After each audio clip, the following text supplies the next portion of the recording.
Hello. Uh, am I audible?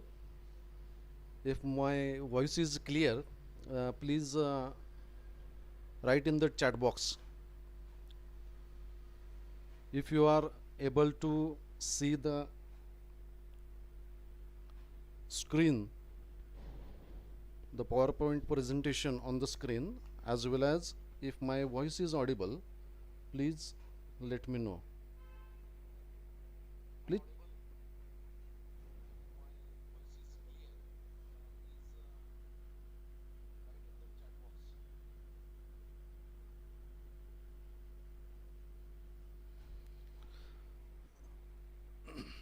Okay, so let's start with our discussion on unit number 2 from paper number 3, study of weeds. Myself, Dr. Sujit Jadhav, Assistant Professor, Department of Botany, SBR College, Maswad, Taluka Man, District Satara. In today's lecture, we are going to discuss about another two weeds. As in last lecture, if you remember, we have discussed about two weeds. That is unit number 2.2, unit number 2.3 and 2.4. In this particular lecture, we are again going to discuss subunit 2.5 and 2.6. Amaranthus Spinosus, this is the weed which we are going to discuss with it. This particular weed, again, as in the figure I have shown it, in Marathi we call it as katemat or spiny amaranth. The common name is spiny amaranth or katemat. Both these local names gives you one idea about this plant, that this plant is having the spines, or in Marathi what we call it as kate. Okay, that is why the name of species has been given, that is Amaranthus Spinosus. Spinosus means the species of Amaranthus which is having the spines. Majority of time this weed we can find it on roadsides, open areas, open lands, or crop-field areas, and because of it is having lots of spines on it, this particular weed becomes noxious, and sometimes it becomes poisonous too. So again, this particular weed is from kingdom Plantae, subkingdom Angiospermae, class Dicotyledone, order Caryophyllales, family Amaranthaceae, genus Amaranthus, and species Spinosus. Now this particular Amaranthus family, we have different plants belonging to this genus Amaranthus. Amaranthus viridis is there. What we call it as Tandulsa. Then another species we call it in Marathi as Tandri. We are supposed to eat that particular Tandri. So these are different plants which belongs to the family Amaranthaceae. We will discuss about this particular plant, Amaranthus Spinosus, about its gross morphology first of all. Now it is an annual herb native of tropical America. That is, it has been introduced in India from tropical American countries. It is an annual erect herb that grows about 100 centimeter tall. That means near about 2 to 3 feet in height. It is profusely branched bushy weed. Profusely branched bushy weed म्हणजे त्याच्यामध्ये भरपूर प्रमाणामध्ये branching vegetation जे आहे हे भरपूर प्रमाणामध्ये झालेलं आपल्याला पाहायला मिळतं, म्हणून त्याला बुशी ॲपिअरन्स आलेला असतो, म्हणजे झुडपाप्रमाणे ॲपिअरन्स त्याला आलेला असतो. But it is a herb, mind it well, it is not a श्रबी plant. Okay, the taproot system is present in this weed, that is the characteristic of the dicotyledonous plants. Okay, the stem is smooth, robust, cylindrical, green, sometimes shining. बऱ्याचशा species ज्या आहेत या तांदळीमधल्या, आपण घरामध्ये ढेस्याची भाजी खातो बघा, ढेसा ही जी भाजी आहे ती आपण खाण्यासाठी वापरत असतो. हा ढेसा म्हणजे काय आहे तर हे स्टेमच आहे, लक्षात घ्या या प्लांटचं. अमॅरॅन्थस या प्लांटचं हे स्टेमच आहे. So actually some members from Amaranthus, they are very much useful as far as vegetables are concerned, as far as food is concerned. But this Amaranthus spinosus is really a weed plant, what we call it as, because it causes some problems like irritations to the skin or some poisoning effects to the humans as well as domestic animals, livestock, etc. If you remember our lecture on poisonous weeds, which is from unit number 1, 1.4 I think. So that in that particular lecture we have already discussed about this particular point, that is the poisonous weeds, this Amaranthus viridicis, Amaranthus spinosus is. The leaves are simple, exstipulate with long petiole as long as the leaf blade. So the petiole, ज्याला देठ म्हणतो आपण पानाचा, that petiole is very long as much as the leaf blade. म्हणजे पानाचा जेवढा size आहे तेवढाच त्याच्यामध्ये तुम्हाला त्याचा पेट्यूल जो आहे तो सुद्धा तेवढा लांब पाहायला मिळेल. The leaves are ovate, lanceolate to rhomboid in shape, acute apex, टोकदार आहे त्याचा वरचा जो भाग आहे तो टोकदार आहे अपेक्सचा, and slightly decurrent at base, rounded, shortly macronate at apex. Margin is entire and the leaf is glabrous. Entire margin म्हणजे काय, काल जसं आपण युफोर्बिया हिरटामध्ये पाहिलं होतं की सिरेट मार्जिन आपल्याला पाहायला मिळत होतं, पण या ठिकाणी मात्र एंटायर मार्जिन आहे. म्हणजे जसं तुम्ही निलगिरीचं पान पाहिलेलं असेल किंवा जसं तुम्ही तरवडाचं पान पाहिलेलं असेल, they all are having entire margin. Okay, and the leaves are glabrous, त्याच्यावरती कुठेही हेअर्स नाही आहेत, म्हणून त्याला ग्लॅब्रस म्हणतो आपण. The leaf axils bear pairs of fine and slender spines. म्हणजे हे स्पाइन्स जे आहेत ते कुठे आहेत बघा, लीफ ॲक्सिसमध्ये आहेत.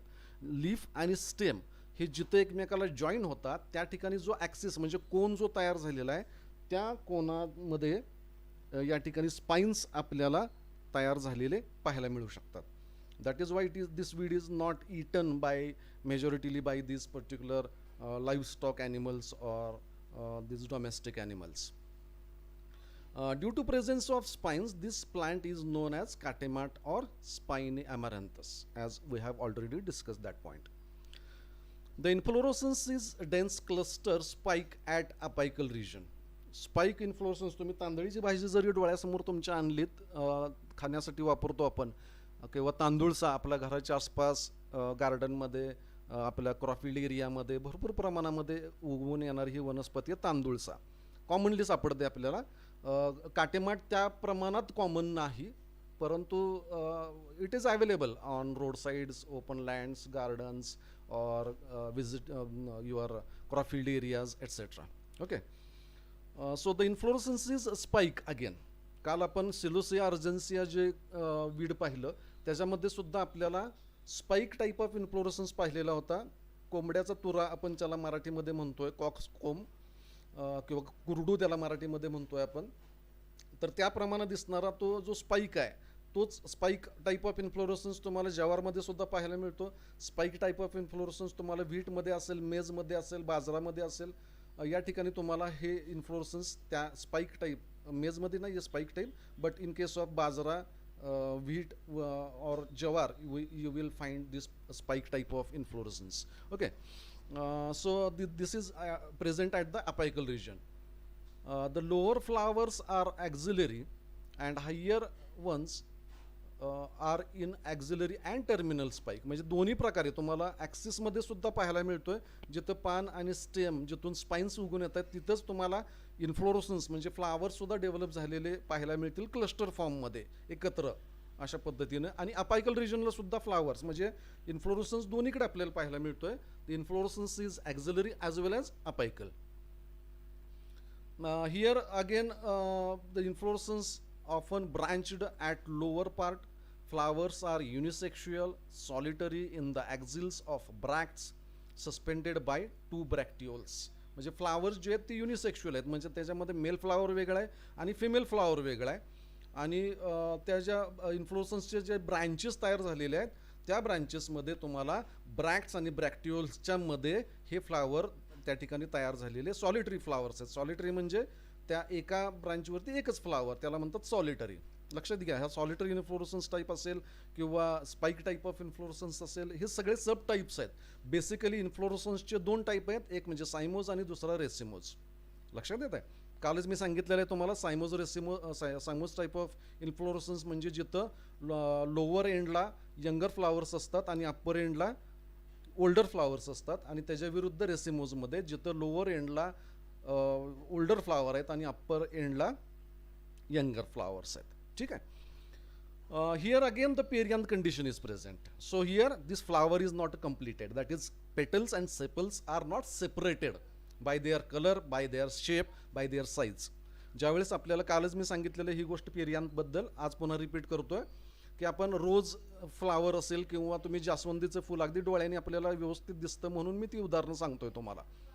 तर त्याच्यामध्ये तुम्हाला जास्वंदीमध्ये तर अगदी तुमच्या घराच्या आसपास तुम्ही कुंडीमध्ये लावलेलं असतं ते फ्लावर तुम्ही ऑब्झर्व केलं तर लक्षात येईल की त्याला देठ असतो, देठाच्या वरच्या बाजूला थोड्याशा हिरव्या रंगाच्या पाकळ्या तुम्हाला दिसत असतात आणि वरती कलरफुल पाकळ्या तुम्हाला दिसत असतात. सेपल्सला आणि पेटल्सला आपण मराठीमध्ये पाकळी असं म्हणतो, पण मराठी आपल्याला काही फारसं आपण त्याच्यावरती लक्ष द्यायचं नाही. सेपल्स आणि पेटल्स हे आपल्याला ज्यावेळेस सेपरेट असतात कलरने आपण ओळखू शकतो त्याला वेगळं वेगळं, त्याचा साईज वेगळा आहे, शेप वेगळा आहे. काही फ्लावरमध्ये नंबरसुद्धा वेगळा असतो. कॅलिक्स म्हणजे सेपल्स 6 असतील तर पेटल्स 5 असतात, 3 असतात वगैरे. That is a different one. Okay, इकडे काय आपल्याला अँजिओस्पर्म्स शिकायचं नाही, लक्षात घ्या. आपल्याला हे सगळे कॅरेक्टरिस्टिक्स लक्षात घ्यायचे फक्त ते प्लांट ओळखण्यासाठी. फक्त ही बाकीची माहिती मी तुम्हाला एवढ्यासाठीच सांगतोय की जेणेकरून तुम्हाला ज्यावेळेस तुमच्या एखाद्या गार्डनमध्ये तुमचा बॉटनी पण विषय असेल आणि तुमचा प्लांट प्रोटेक्शन पण विषय आहे, दोन्ही विषय एकमेकातलेच आहेत, लक्षात घ्या. मग ज्यावेळेस आपल्याला आपण बॉटनीचे स्टुडंट म्हणून ओळखलं जातो त्यावेळेस बाहेरच्या लोकांकडून आपल्याकडून अपेक्षा असतात की बॉटनी शिकलाय तुम्ही फर्स्ट इयरमध्ये किंवा सेकंड इयरमध्ये आता शिकताय तुम्ही, जेणेकरून तुम्हाला या प्लांटचं आयडेंटिफिकेशन सांगता आलं पाहिजे, प्लांट आयडेंटिफाय करता आले पाहिजेत, लोकांना एक्सप्लेन करून सांगता आलं पाहिजे. आपल्याला एखाद्याने विचारलं की हे प्लांट का म्हणून याला हे अशा पद्धतीचं नाव दिलेलं आहे किंवा का म्हणून याच्यामध्ये कशावरून ओळखलं, कुठले कॅरेक्टरिस्टिक्स आहेत याला ओळखण्याचे वगैरे, एक जनरल आयडिया आपल्या डोक्यामध्ये असणं गरजेचं आहे अँजिओस्पर्मची. That is why we are talking about all these characteristics. Mind it well. So perianth condition, या फ्लावरमध्ये सुद्धा perianth condition आहे, म्हणजे पेटल्स आणि सेपल्स हे दोन्हीही आपल्याला आयडेंटिफाय सेपरेट करता येत नाहीत. जसं जास्वंदीमध्ये सेपरेट करता येतात किंवा गुलाबामध्ये सेपरेट करता येतात तसं. Male flowers are with 5 tepals. लक्षात घ्या, आता टेपल्स ज्यावेळेस कॅलिक्स प्रेझेंट असतो आणि करोला प्रेझेंट असतो, सेपरेट असतो, त्यावेळेस कॅलिक्सला सेपल म्हणतात, करोलाला पेटल्स म्हणतात. आणि ज्यावेळेस दोन्ही फ्यूज्ड असतात, दोन्ही एकमेकांमध्ये फ्यूज झालेले असतात, मिक्स झालेले असतात, त्या कंडिशनला आपण पेरियांथ कंडिशन म्हणतो.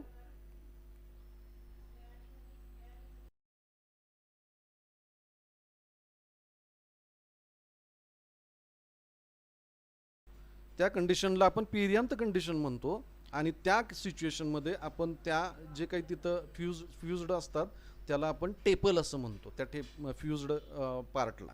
Okay, usually they are arranged in terminal spike which are often 3 free sub equal and having 5 stamens. म्हणजे याच्यामध्ये बघा स्टॅमेन्स किती आहेत, 5 आहेत. म्हणजे अँड्रोशियम जे आहे ते it is having 5 stamens. And as far as female flowers are concern, they are at lower part of inflorescence with superior unilocular ovary and styles 2 to 3. लक्षात घ्या, अँड्रोशियम मध्ये स्टॅमेन असतो. Stamen is made up of anther is made up of anther lobe and its anther lobe, and in case of female flowers, the female flowers are made up of what we call them as ovary, style and stigma. Okay, gynoecium जो आहे, female flower जो आहे, त्याच्यामध्ये 3 part आपल्याला पाहायला मिळतात, ovary, style आणि stigma. अर्थात हे सगळं बेसिक आहे. May be you have been studied in your 12th standard और may be in first year, few for practical, few families are there, I think, and you may be introduced with all this part. Okay. Again, as the fruit of this particular plant is a capsule with persistent style, one seeded. Seeds are shiny, black or brownish black with thin margin. Fruit कसलं आहे, capsule आहे with persistent style persistent असते म्हणजे काय, तर त्याच्यामध्ये बऱ्याच वेळेला आपण आता तुम्ही बरेचसे पार्ट या फ्लावरमध्ये आपल्याला पर्सिस्टंट पाहायला मिळतात.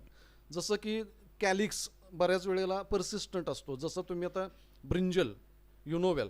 ओके, तुम्हाला वांग तुम्ही घरामध्ये भाजी करून खात असतो आपण. वांग ज्यावेळेस आपण चिरायला घेतो त्यावेळी त्याच्यावरती बघा देठ आणि 5 ते कॅलिक्सचा जो पार्ट आहे,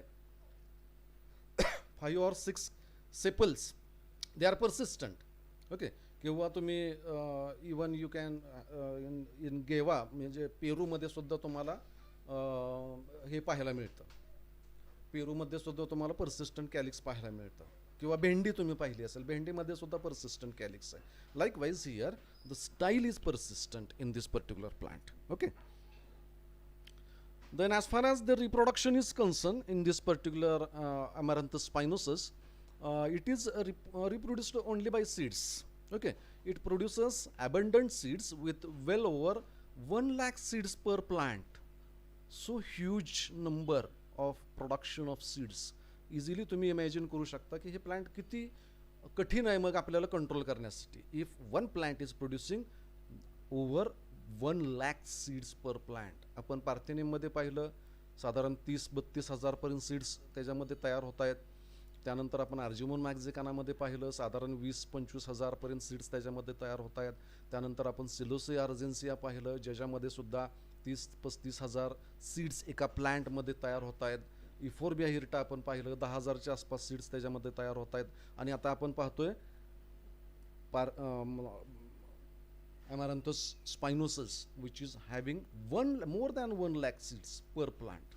So that much production of seeds per plant, if all these seeds are fertile or viable, then you can easily imagine how much spread of this particular plant may be observed in our crop field areas. That is why management practices must be followed immediately.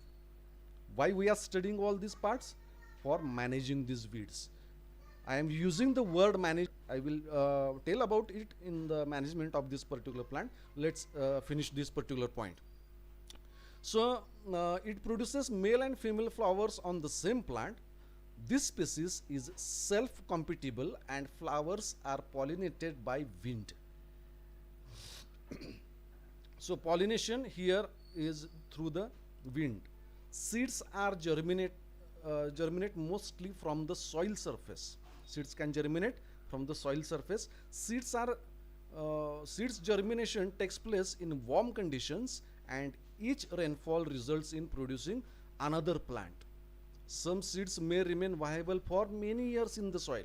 This point is again important for as far as management practices are concerned. कारण बरेच वर्ष जर त्या soil मध्ये seed viable condition मध्ये राहत असेल तर आपल्याला लक्षात घ्या आपल्या डोक्यामध्ये टार्गेट असलं पाहिजे की आपल्याला कंट्रोल करायचं आहे, मॅनेज करायचं आहे हे वीड. आणि त्या मॅनेजमेंटमध्ये मी तुम्हाला काल सांगितलेलं आहे की uprooting the plant and burning it आणि use of 2,4-D and 2,4,5-T हे जे 2 मॅनेजमेंट प्रॅक्टिसेस आहेत, डोळे झाकून तुम्ही कुठल्याही वीडला लिहायचे आहेत. But in case of this Amaranthus Spinosus you can easily imagine that जर ते वीड आपण सीड तयार झाल्याच्या नंतर अप्रूट करायला गेलो तर मात्र त्याचे सीड्स जमिनीमध्ये पडून बरेच वर्ष त्या ठिकाणी तसेच राहणार आहेत व्हायबल कंडिशनमध्ये आणि that may becomes failure for our management practices. Okay, so let's discuss about its ecology. Amaranthus Spinosus is adapted to a wide range of climatic and environmental factors. म्हणजे एन्व्हायरमेंटल फॅक्टर्स किंवा climatic condition कुठलेही असू देत या प्लांटवरती कुठलाही फरक पडत नाही. It grows best in the sun or in light shade. A light intensity of less than 30% completely suppresses flowering. This is most important. जर लाईट इंटेन्सिटी 30% कमी असेल तर मात्र फ्लॉवरिंग याचं सप्रेस होऊ शकतं. म्हणजे ढगाळ वातावरण किंवा लाईट इंटेन्सिटी ज्यावेळी कमी असते ढगाळ वातावरणामध्ये किंवा धुक्याच्या एरियामध्ये आपल्याला लाईट इंटेन्सिटी कमी दिसते किंवा प्रकाश कमी दिसतो. आत्तासुद्धा आपल्या इकडं काल तुमच्या इकडं ढगाळ वातावरण, आज आपल्या इकडे ढगाळ वातावरण दिसतंय साधारणपणे, त्यामुळं लाईट इंटेन्सिटी कमी आहे. In such conditions, the suppression of flowering may takes place. Flowering is earliest and most abundant in areas with day lengths of 11 to 12 hours. 11 ते 12 तासाचे ज्यावेळेस हे असतं, लाईट असतो म्हणजे दिवस असतो 11 ते 12 तासाचा. In such conditions the flowering may be earliest. Spiny amaranth is nitrophilous and prefers soil with high organic matter content, but is also able to grow in sandy soil also. म्हणजे बघा controversy कशी आहे याच्यामध्ये. नायट्रोफिलस म्हणजे जिथं सॉइलला आपण बऱ्याच वेळेला तुम्हाला माहिती आहे, तुम्ही फर्टिलायझर्स देत असता जमिनीला, मग ते 10-26-26 असेल NPK फर्टिलायझर्स किंवा आणखीन कुठलंही असेल, वॉट एव्हर फर्टिलायझर्स, आणि ते जर चुकून तुमच्याकडून नायट्रोजन जास्त असणारं फर्टिलायझर त्या सॉइलला दिलं गेलं तर मात्र तिथं अमॅरंथस विरिडिस मोठ्या प्रमाणामध्ये उगवून येऊ शकतो. आणि त्याच्या अगेन्स्ट सँडी सॉइल जे आहे, ज्याचा ॲक्च्युअल त्याचं ॲसिडिटी जी आहे, ॲसिडिक नेचर जे आहे ते जास्त आहे, जिथं क्षार जास्त आहेत, अशा सॉइलमध्ये सुद्धा तुम्हाला हे प्लांट उगवून आलेलं दिसतं आहे. म्हणजे जिथं नायट्रोफिलस सॉइल आहे, नायट्रोजन जिथं जास्त आहे तिथं सुद्धा उगवून येत आहे ऑर्गॅनिक मॅटर असणाऱ्या सॉइलमध्ये आणि सँडी सॉइलमध्ये सुद्धा. Okay. Optimal growth is obtained on soils with moderate moisture content, but Amaranthus Spinosus is capable of growing on wet soils as well. म्हणजे ओलसर माती असेल तिथं सुद्धा तुम्हाला अमॅरंथस उगवून आलेलं दिसेल. It is a drought resistant and can grow under the arid conditions. Arid कंडिशनमध्ये काल सांगितलेलं आहे तुम्हाला की समशीतोष्ण कटिबंध किंवा जिथं पाणी कमी आहे. आपल्या सातारा जिल्ह्याचा जर विचार करायला गेलं तर आपल्याकडं मान तालुका असेल, खटाव तालुका असेल, फलटणचा पूर्वेकडचा काही भाग असेल, पश्चिमेकडचा काही भाग असेल, या भागामध्ये जिथं पाऊस किंवा खंडाळा तालुका असेल आपल्या सातारा जिल्ह्यामधला, जिथं पाऊस कमी आहे अशा एरियाला आपण arid or semi arid area असं म्हणतोय. In general it is very common in road sides, waste places, railway yards, cropland areas and gardens also. So as far as its dispersal mechanism is concerned, this weed spreads by seeds. It is having large seed production through which dispersal takes place. Seeds are dispersed by wind, water and animal. All these agencies, they are responsible for transformation or dissemination of this particular weed from one place to another place. The farm machinery used during agricultural operations is also responsible for seed dispersal. म्हणजे human being कशा पद्धतीने आपण स्वतः सुद्धा हे डेझिमिनेशन जे आहे weed एका ठिकाणून दुसऱ्या ठिकाणी डेझिमिनेट करायला आपण कसं रिस्पॉन्सिबल असतो. तर या ठिकाणी लक्षात घ्या, ज्या वेळेस आपण बऱ्याच वेळेला आपल्या इकडची जी शेती आहे ही एकमेकांची मशिनरी आपण एकमेकांकडे वापरत असतो. शेतकरी गावामध्ये काय करतात, एखाद्याकडं नांगर असेल, ट्रॅक्टर असेल, तो नांगरणारा, तर तो एकमेकांच्या शेतामध्ये आपण वापरत असतो, बरोबर आहे. मग हे जे इन्स्ट्रुमेंट तुम्ही मशिनरी जो तुम्ही वापरता ॲग्रिकल्चरल, ही मशिनरी वापरत असताना जर ती वापरण्याच्या पूर्वी आणि वापरून झाल्याच्या नंतर जर ती स्वच्छ नाही करून ठेवली तर मात्र ह्याचं डिझिमिनेशन इझिली एका ठिकाणून दुसऱ्या ठिकाणी, एका क्रॉपफील्ड एरियामधून दुसऱ्या क्रॉपफील्ड एरियामध्ये इझिली होऊ शकतं. It is also dispersed as a contaminant of imported cattle feed. Cattle feed मधून सुद्धा या ठिकाणी ह्याचं ट्रान्समिशन होऊ शकतं. Sometime birds eat the seeds which becomes reason of dissemination. म्हणजे पक्षी सुद्धा बऱ्याच वेळेला खायला येतात या सीड्स, आणि ह्या सीड्स त्यांच्या through their dung, through their sheets they have been disseminated from one place to another place. And as far as management practices are concerned for managing this particular weed, now here we are using management word, we are not using control measures. The difference between control measures and management is that की ज्यावेळेस आपण control measure हा शब्द वापरतो, at that time it means you are going to control the 100% that particular weed. म्हणजे त्या वीडला तुम्ही 100% काय करणार आहे, मारून टाकणार आहे. That is control measure. But management means we are going to control or we are going to manage that particular weed up to such a level where it is not harmful to the economically important croplands, it is not harmful to the domestic animals और it is not harmful to human being.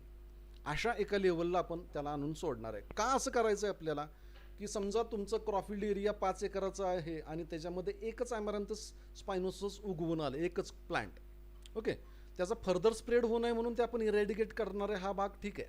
परंतु ते weed तिथं राहिल्यामुळं, एक weed तिथं राहिल्यामुळं फारसा काही फरक आपल्या क्रॉफिल्ड एरियामध्ये पडणार नाही आहे.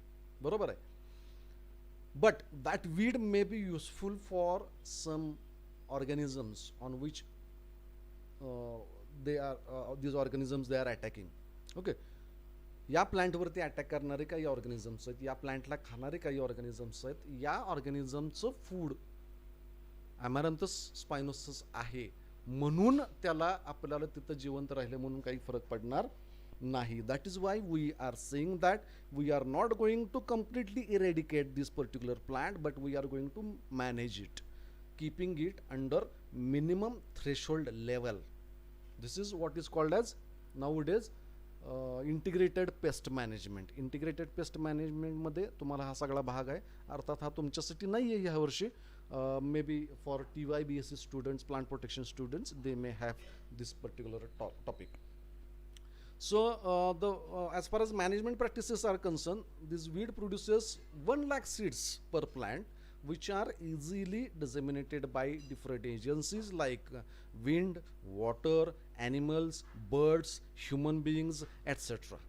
All these agencies, they are responsible for the management, for the dissemination of this weed. That is why we have to take care of managing this particular weed.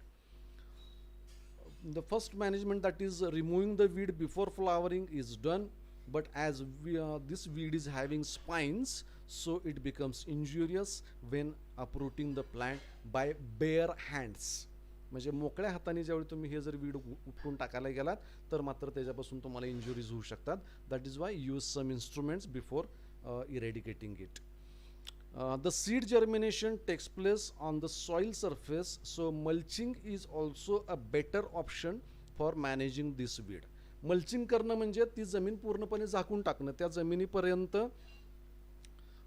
सूर्यप्रकाश पोचून न देणं. जर सूर्यप्रकाश तिथपर्यंत नाही पोचला, sunlight if it is not reached up to that particular area, then that weed may be controlled. It will not able to germinate. The seeds will not able to germinate. किंवा जरी जर्मिनेट झालं तर त्याच्यापासून तयार होणारे छोटे जे seedlings आहेत, रोपटी जे आहेत, छोटे छोटे कोंब जे तयार झालेले आहेत, हे सगळं सूर्यप्रकाश न मिळाल्यामुळं अन्न तयार करू शकत नाहीत आणि मग त्या ठिकाणी ते प्लांट काय होतं, ॲटोमॅटिकली कंट्रोल होतं. तुम्ही जर कधी महाबळेश्वरला, पाचगणीला फिरायला गेला असाल आणि त्या ठिकाणी जर कधी स्ट्रॉबेरी शेती तुम्ही जर पाहिलेली असेल तर ती स्ट्रॉबेरी जी आहे, it is done with this particular technique, that is mulching technique. पूर्णपणे मल्च केलेलं असतं ते क्रॉफिल्ड एरिया आणि मग त्याला मल्चला म्हणजे त्या पॉलिथिन पेपर जो आहे त्याला होल पाडलेले असतात आणि तिथं ते स्ट्रॉबेरीची रोपं लावली जातात आणि तेवढाच एरिया जो आहे तो ओपन ठेवलेला असतो. बाकी सगळा एरिया हा झाकून टाकलेला असतो मल्च म्हणजे त्या पॉलिथिन कागदाने.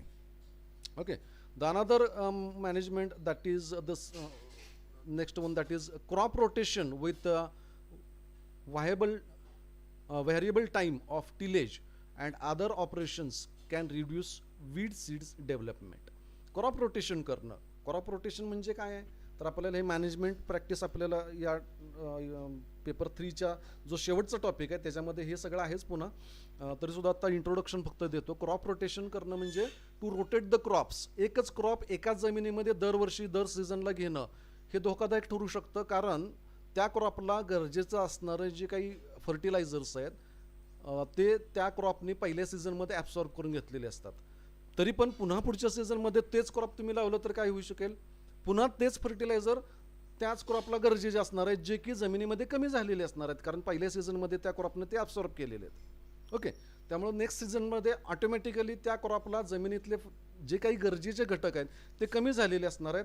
त्याची जी ग्रोथ जी आहे ही कमी होऊ शकते, कुपोषित होऊ शकते. आणि तिसऱ्या सीझनला पुन्हा तुम्ही तेच क्रॉप लावलं तर मात्र त्या ठिकाणी त्या सॉईलमधून त्याला कोणतेही फर्टिलायझर अजिबात मिळणार नाहीत आणि ते क्रॉप मरून जाईल किंवा त्या क्रॉपवरती वेगवेगळे डिसीजेस पडतील, इन्सेक्ट अटॅक करतील, कारण त्या क्रॉपमध्ये स्वतःची अशी ताकद निर्माण झालेली नसणार आहे फर्टिलायझर योग्य न मिळाल्यामुळं.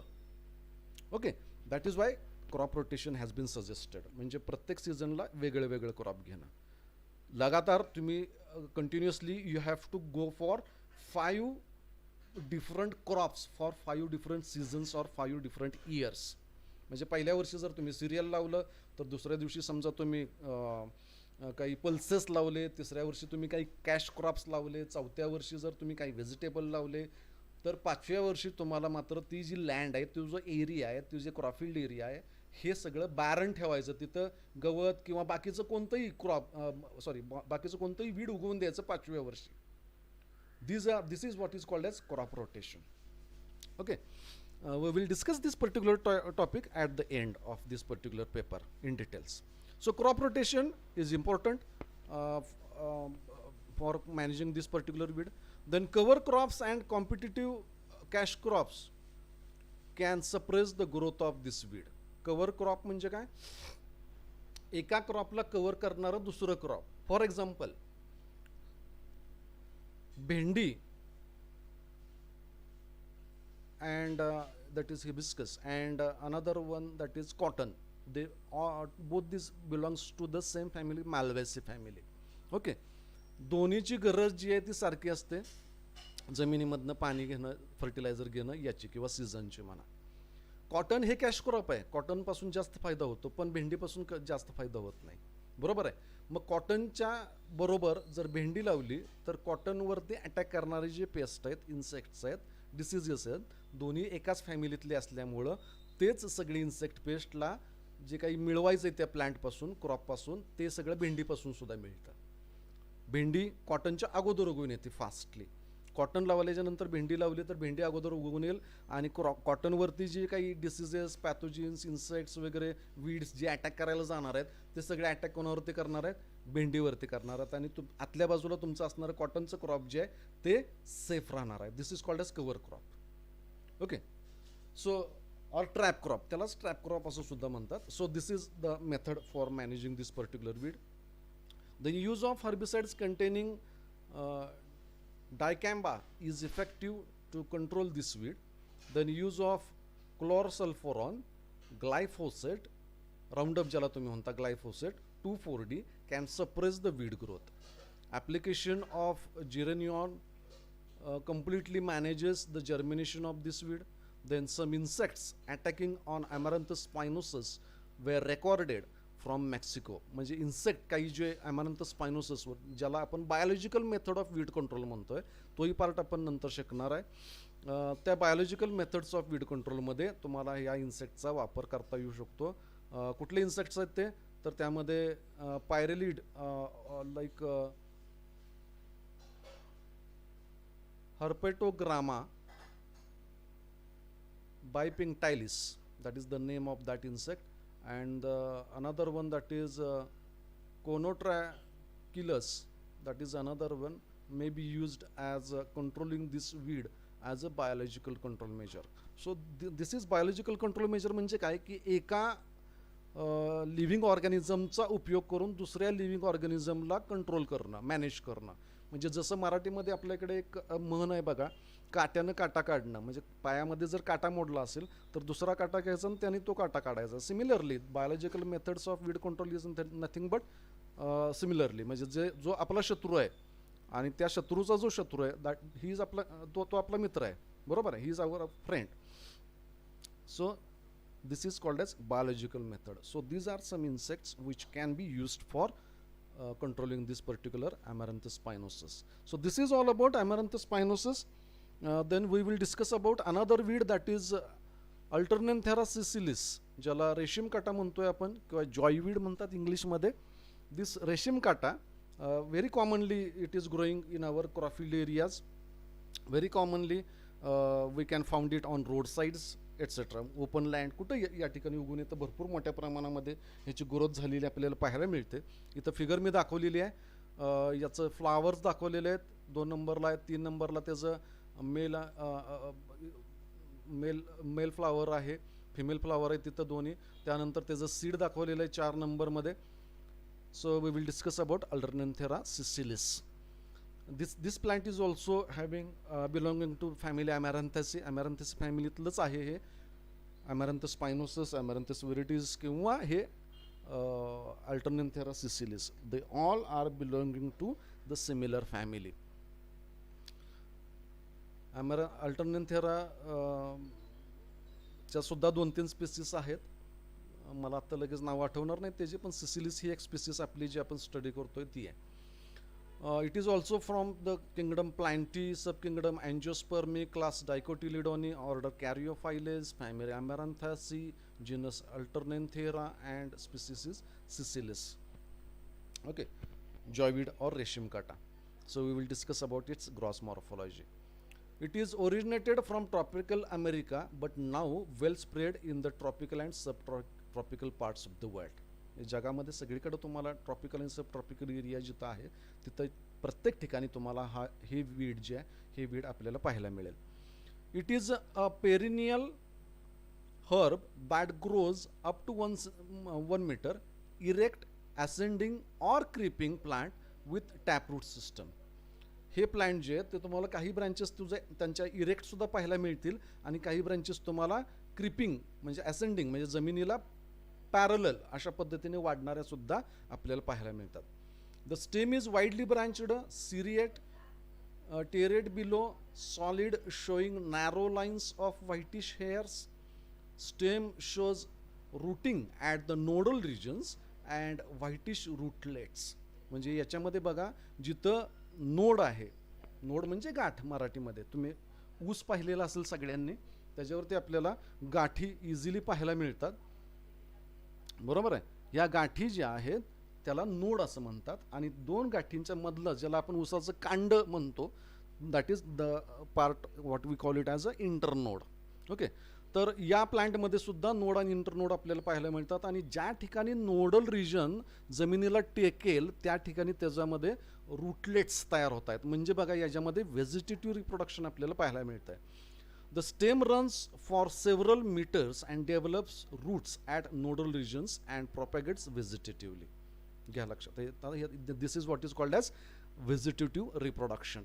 Leaves are opposite, simple, linear lanceolate to oblong, oval, blunt to shortly acuminate at apex. Inflorescence is sessile. आता हे जे फ्लावर जे आहेत बघा sessile inflorescence आहे, म्हणजे त्याला देठ नाहीये, पेडिसेल नाहीये. ॲक्झिलरी ॲक्सिसमध्ये उगवून येत आहेत, पान आणि स्टेमच्या ॲक्सिसमध्ये उगवून येणारे फ्लावर्स आहेत.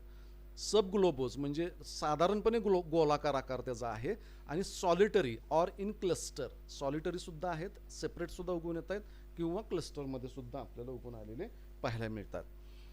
ब्रॅक्ट्स and bracteoles are scarious, white, mucronate and persistent. Bract आणि ब्रॅक्ट्युल कशी आहेत? स्कॅरियस आहे. स्कॅरियस म्हणजे टोकदार, निमुळते, काटेरी. तुम्हाला बघा याच्यामध्ये जे रेशीम काट्यामध्ये जे फ्लावर्स आहेत ते फ्लावर तुम्हाला काटेरी पाहायला मिळतात. म्हणजे त्याला हात जरी लागला तरी आपल्याला ते काटे टोचतात, स्पायनी असतात ते. Scarious that is called as. Mucronate and persistent. Persistent म्हणजे सीड तयार झाले तरी ब्रॅक्ट्स आणि ब्रॅक्ट्युल्स तिथं आपल्याला पाहायलाच मिळतात.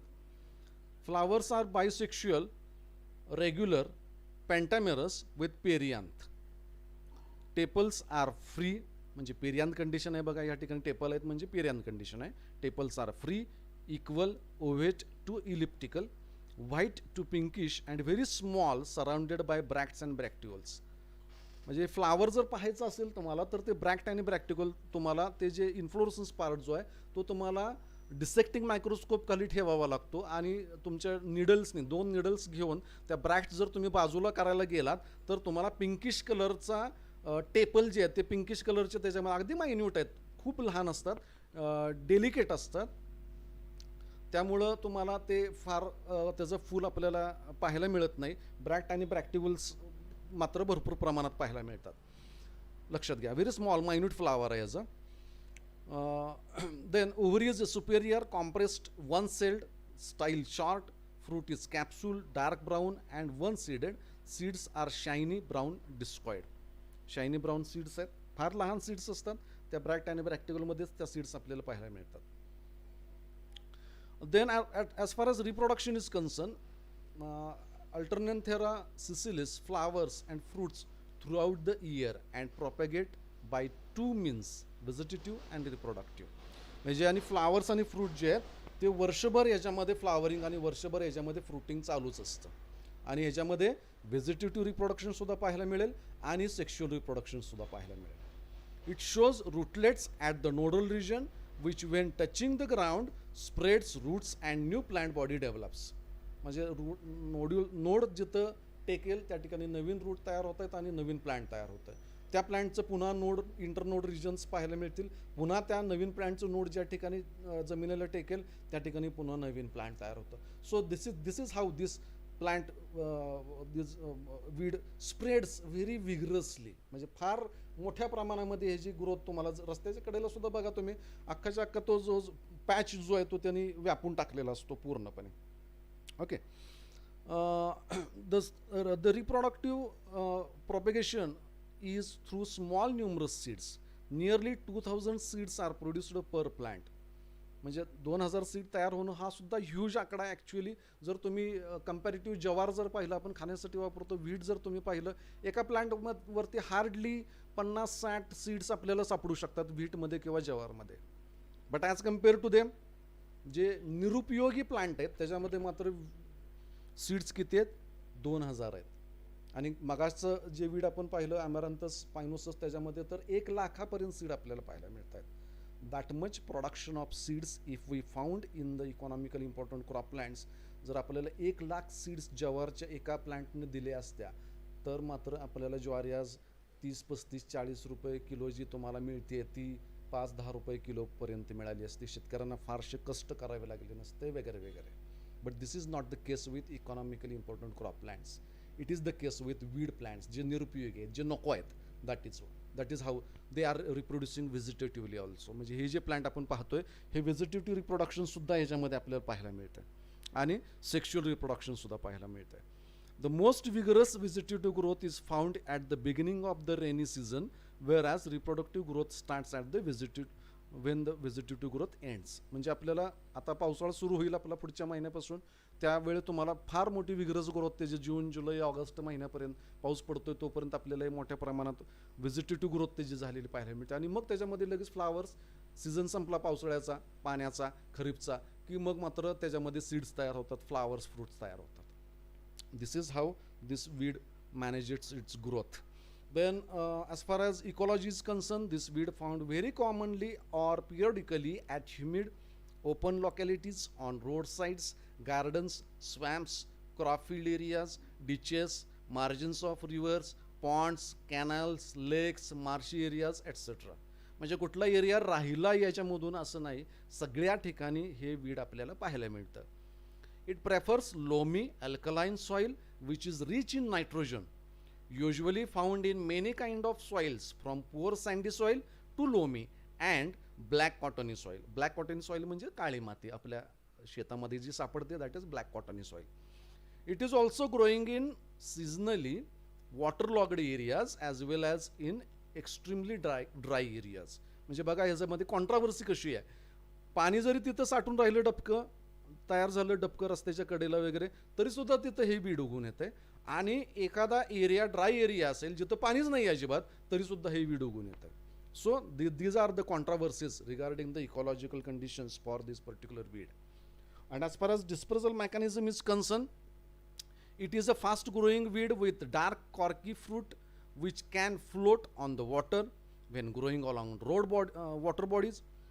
So it becomes a very noxious aquatic or terrestrial weed which can be dispersed through water bodies. म्हणजे पाण्याच्या कडेला जे उगवून येणार आहे, पाण्याच्या सरफेसमध्ये उगवून येणारे जी वीड आहे डबक्याच्या मध्ये, त्यामध्ये वॉटर बॉडीज मुळे सुद्धा ते पाणी जर वाहत असेल पुन्हा पुढे कुठं जाऊन तर त्यामध्ये वीडच्या या सीड्स सुद्धा डिस्पर्स होत असतात. The flowers are self pollinated and it can flower and fruit all year. वर्षभर याच्यामध्ये फ्लावर फ्रूट आपल्याला पाहायला मिळतात. It spreads by seeds and vegetative by stem fragments which runs for a long distance. Once this plant established the stem fragments can produce new roots and thus disperse for longer distance. म्हणजे ते weed तुम्ही उपटून काढत असताना त्याचा स्टेमचा एखादा part जरी तिथं तसाच राहिला तरी मात्र त्याच्यापासून पुन्हा तेवढीच ग्रोथ आपल्याला झालेली पाहायला मिळते. The seeds produced are small and vigorous which can transfer through wind current. वाऱ्याबरोबर सुद्धा याचे सीड्स एका ठिकाणून दुसऱ्या ठिकाणी जाऊ शकतात. Human activities are also responsible for dispersal through different agricultural operations. मागाशीच मी सांगितलं ॲग्रिकल्चरल ऑपरेशन म्हणजे आपण एखाद्याचा नांगर एखाद्याचा ट्रॅक्टर आपण दुसऱ्याच्या क्रॉप फील्ड एरियामध्ये वापरतो आणि तो जर न धुता न स्वच्छ करता जर वापरला गेला तर मात्र ह्या सीड्स एका क्रॉप फील्ड एरियामधून दुसऱ्या क्रॉप फील्ड एरियामध्ये इझिली डिस्पर्स होऊ शकतात. Okay, so this is about its dispersal, and as far as management is concerned, this plant spreads by two means, vegetative and reproductive, as well as this weed found in aquatic and terrestrial areas, and so it becomes very noxious and tedious to control. Then how to control it? Consistent practice of management is very important in such a type of weeds. Hand weeding before flowering and burning the weed is useful practice for controlling this particular weed. Then tillage practices can be effective when weed is growing in crop field areas. Tillage करणं म्हणजे नांगरट करणं. Then it can be controlled by using herbicides like amitrol and 2,4-D 1 to 1.5 kg per hectare in 20 liters of water with repeated applications can control this weed. म्हणजे repeated application chemicalचं करावं लागतंय. Broad spectrum herbicides like Roundup, glyphosate that is can be used in open land for managing this weed. Then use of MCPA, bisulfuron, oxidation are also effective against this particular weed. Then Alternanthera sessilis can be affected by the fungus species that is Corticium solani, Colototrichum capsicae, Glomerella and Albugo-bliti, which can be used as a biological control organisms. म्हणजे हे जे fungus आहे, fungal material जे आहे ते deliberately याच्यावरती जर सोडले त्याचे स्पोर्स नेऊन तर मात्र हे वीड जे आहे ही वीड आपण कंट्रोल करू शकतो. So this is all about both this weeds, that is Alternanthera sessilis and Amaranthus Spinosus. Both these weeds we have completed them over here. So here we have completed our today's lecture. If you like this particular lecture, then please press the thumb icon, that is like icon, like it. If you can share this particular link to your friends who are not present over here. I think 16 or 17 persons are present over here for this particular lecture. दोन कॉलेजमध्ये मिळून 16 ते 17 मुलं फक्त आता live बघतायत. Because I have all the data. फक्त नाव टाकलं तुम्ही म्हणजे तुम्ही पाहताय असा अर्थ होत नाही, लक्षात घ्या सगळ्यांनी, विद्यार्थी मित्रांनी. This is all these things we are doing for you only. Okay, तुमच्यासाठी सगळ्या ह्या ॲक्टिव्हिटीज चालू आहेत, ऑनलाईन टीचिंग वगैरे. आणि त्याच्यामध्ये जर आपण ॲबसेंट असेल that is not good for a student. म्हणजे स्टुडंट म्हणून हे चांगलं नाही आहे, लक्षात घ्या. मला वाटतं मसवड कॉलेजला 30-35 विद्यार्थी आहेत आणि मुदोजी कॉलेजला सुद्धा 50-60च्या आसपास कदाचित असू शकतील, मला एक्झॅक्टली आकडा माहिती नाही आहे. मग याच्यामध्ये जर if only 17 persons are lively present on this particular lecture, मग हे किती बॅड आहे आपल्यासाठी हे तुम्ही इमॅजिन करू शकता ॲज अ स्टुडंट. ओके, तर तुमचे जे काही बाकीचे मित्रमंडळी असतील किंवा तुमचे जे बाकीचे काही मित्रमंडळी असतील किंवा जे या ठिकाणी आता ॲबसेंट आहेत त्यांनासुद्धा तुम्ही हे सांगू शकता. बाकीच्यांनी ज्यांनी अजूनही चॅनल सबस्क्राईब केलेलं नाही त्यांनी सबस्क्राईब करा. आपल्या घरातल्या व्यक्तींना, आजूबाजूच्या मित्रमंडळींना, नातेवाईकांना हे चॅनल सबस्क्राईब करायला सांगा. जेवढे सबस्क्रायबर वाढतील तेवढं आपल्याला ह्या व्हिडिओचा सगळ्या फायदा होत असतो, लक्षात घ्या. हे जास्तीत जास्त लोकांपर्यंत आपण पोचवू शकतो. त्यामुळं मी जास्तीत जास्त लोकांना सबस्क्राईब करायला सांगतोय. त्याचं मागचं कारण तेच आहे की ज्यावेळेस हे channel when it reaches up to 1000 persons, 1000 subscribers, मग ऑटोमॅटिकली त्याचे ॲडव्हर्टाइजमेंट जी आहे ही यूट्यूब स्वतः करत असतं.